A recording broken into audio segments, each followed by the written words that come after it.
The way I see it, there's potentially two ways to look at this, but however you choose to go about it, to me, in my opinion, Dragon Ball Sparking Zero has something weird going on with their communication right now and the radio silence on DLC 3.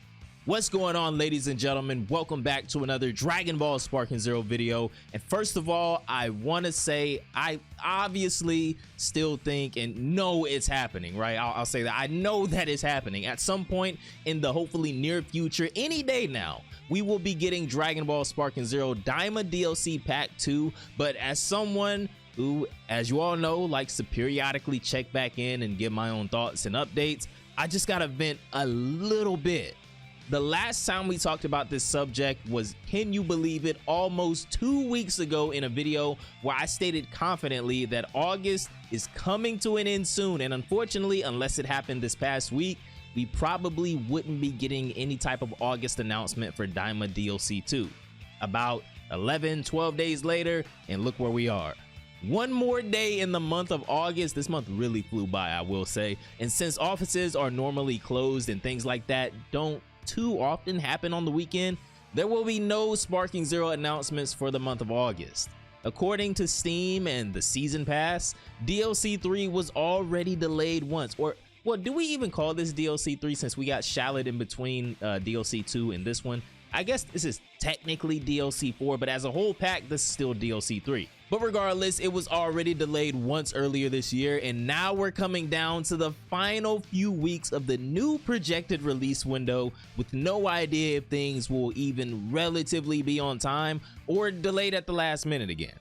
Previously, to my knowledge at least, and feel free to correct me on this if I'm wrong down below in the comments, I just don't remember, we never really knew why the first delay even happened, but with factors surrounding the state of the entire Dragon Ball franchise as a whole, it could have been potentially a number of things, right?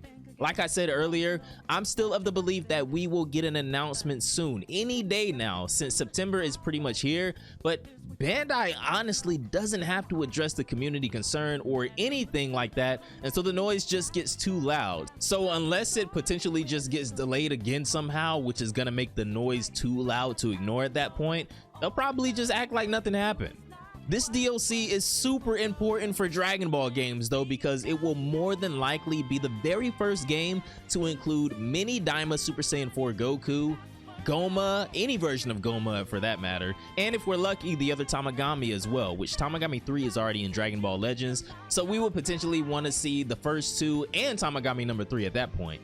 Dragon Ball Legends, speaking of, did an amazing job with Dragon Ball Daima content, probably the best so far if I'm being honest, adding adult Super Saiyan 3 Vegeta and Super Saiyan 4 Goku to their character pool, along with Tamagami 3 who we spoke of already, and Majin Buu and Majin Ku along with Glorio and a couple of other characters that have already seen appearances in other Dragon Ball media too. And they added those more fan favorite characters before any other Dragon Ball game did, even before Dokkan surprisingly enough, so I do have high hopes for this next DLC in Sparking Zero. I still firmly stand by the belief though that there needs to be much more than just characters in this next DLC to maintain not only the health but any type of longevity for this game.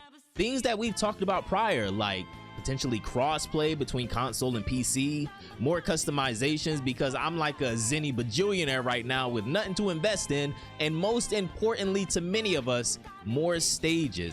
Like, okay, let's just be for freaking real for 2 seconds here, all right? The modders for Sparking Zero have been carrying content for this game for its almost 1 year lifespan at this point. I would just like to see the devs just go on Game Banana and start implementing some of these things officially into the game because they have a lot to choose from. I know manga content is not happening anytime soon, but even outside of that, there's just so much that this game is still missing, even after being in development for 5 years, over 5 years actually. More stages would single-handedly make this final Season 1 DLC better, and if any of these things are being implemented, then I would understand the delay and complete silence at this point because they would probably want to, maintain an element of surprise. Another reason that I think this DLC could potentially be a little more impactful than the last is because DLC 2 was just really mid, if I'm being honest. In the Hero of Justice DLC, on top of getting more characters than the first Daima DLC, we also got Red Ribbon Piccolo and I think, if I'm not mistaken, 3 new custom battles, right? And let's just be real, a pack like this should be like the bare minimum.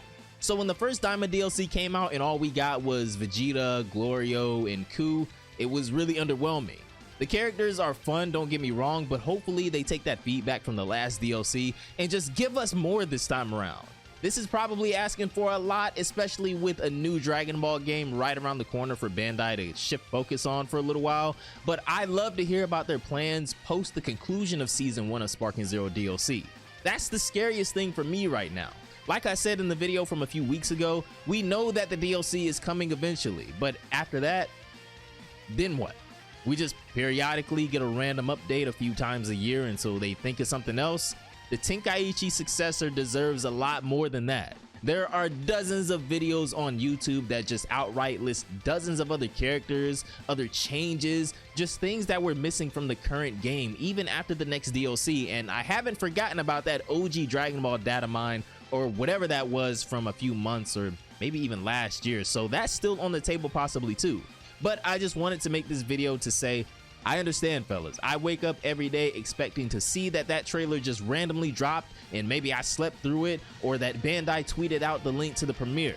One day soon, I'm sure though, but this DLC needs to address a lot more things than just characters, and we would love if it was just on time this time. Well, it already got delayed once, so as on time as it possibly can be at this point. Anyways, that's gonna do it for this video. I really hope you all enjoyed. I was 50-50 on if we were gonna hear anything this past week. I didn't really have my hopes up too high, so while I initially didn't think, or I hoped at least, that I wouldn't need to make this video, I was prepared nonetheless if we got down to this last weekend in August without hearing anything. But anyways, if you guys have not already, consider leaving a like on the video if you're like me and you're somewhere between impatient and understanding. Subscribe to the channel so you never miss more Dragon Ball, Demon Slayer, anime, manga, and comic content whenever it goes live. And down below in the comments, let me know when you think we'll finally hear something on Dragon Ball Sparking Zero's newest DLC and update. But anyways, have a great day, and I'm gonna see you all in the next one. Peace out, my boys.